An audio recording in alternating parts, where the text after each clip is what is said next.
পড়েন, মিনহা খালাকনাকুম ওয়া ফিহা নুঈদুকুম ওয়া মিনহা নুখরিজুকুম তারাতান উখরা। হে বান্দা, এই মাটি দিয়া তোরে তৈরি করা হয়েছিল, এই মাটির ভিতরে রেখে গেলাম, আবার এই মাটি থেকে আল্লাহ রব্বুল আলামিন তোমারে জিন্দা করবেন। কিয়ামতের ময়দানে সকলকে উঠতে হবে সেখানে আল্লাহর দরবারে। আল্লাহ পাক বলছেন, বান্দা কেমনে অস্বীকার করো? ইন কুনতুম ফি রাইবিম মিনাল বা'স ফাইন্না খালাকনাকুম মিন তুরাব। পরকালকে যারা অস্বীকার করো, কিয়ামতে উঠতে হবে, এটাকে কিভাবে অস্বীকার করো? চিন্তা করে দেখো, তুমি নিষ্প্রাণ মাটি ছিলে, সেই মাটি দিয়েই আমি তোমাকে তৈরি করেছি। আবার আল্লাহ পাক মানুষকে আরো বুঝান, কিয়ামত আছে, পরকাল হবে, আল্লাহর দরবারে উঠতে হবে।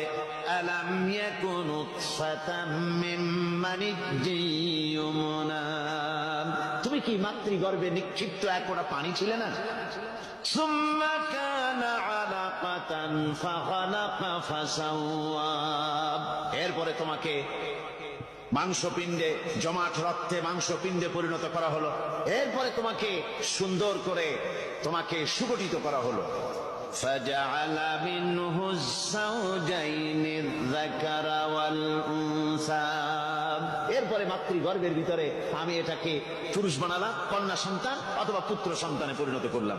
এইটা যে পেরেছে, যিনি পেরেছেন, আলাইসা যালিকা বিকাদিরিন আলা আইয়ুহিয়াল মাউতা। সে আল্লাহর পক্ষে কি সম্ভব নয় যে তোমার মৃত্যুর পরে তিনি আবার জিন্দা করতে পারবেন? কি বলেন সম্ভব না? তিনি পারবেন না?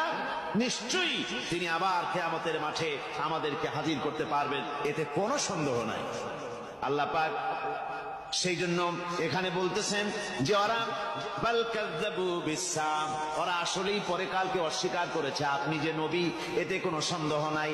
আপনি খানা খান, আপনি বাজারে যান, এটাই মূল আপত্তির বিষয় না। মূল কথা হলো তারা পরকালকে অস্বীকার করেছে। আল্লাহ পাক বলেন, ওয়া আন্নাস সাআতা আতিয়াতুন লা রাইবা ফিহা। অবশ্যই সে সময় আসবে, সে কিয়ামত আসবেই, এতে কোনো সন্দেহ নাই। ওয়া আন্নাল্লাহা ইয়াবআসু মান ফিল কুবুর। আর আল্লাহ পাক তিনি কবরের মধ্যে অন্তর্হিত যা কিছু আছে সবাইকে কিয়ামতের দিন আল্লাহ পাক ময়দানে উঠাবেন। কিয়ামতে আল্লাহর দরবারে সকলকে হাজির হতে হবে। আমার বন্ধুগণ, আল্লাহ পাক বলেন, ওয়া লাকাদ খালাকনাল ইনসানা মিন সুলালাতিন মিন তিন। লক্ষ্য করো, তুমি ছিলে মাটির নির্যাস থেকে তোমাকে তৈরি করা হয়েছে। শুধু মাটির নির্যাস থেকে তোমাকে কোনো মডেল ছাড়া, কোনো ধরনের আদর্শ ছাড়া, কোনো ধরনের নমুনা ছাড়া তোমাকে সৃষ্টি করা হবে। সুম্মা জাআলনাহু নুতফাতান ফি ক্বারারিম মাকিন। এরপরে মাতৃগর্ভের একটা অত্যন্ত সুরক্ষিত জায়গায় তোমাকে সংরক্ষণ করা হয়েছিল। সুম্মা খালাকনান নুতফাতা আলাকাতান ফাখালাকনাল আলাকাতা মুদগা। রক্তপিণ্ডকে, নাপাক পানিকে জমাট রক্ত করেছি, জমাট রক্তকে আমি আবার গোশত পিণ্ডে পরিণত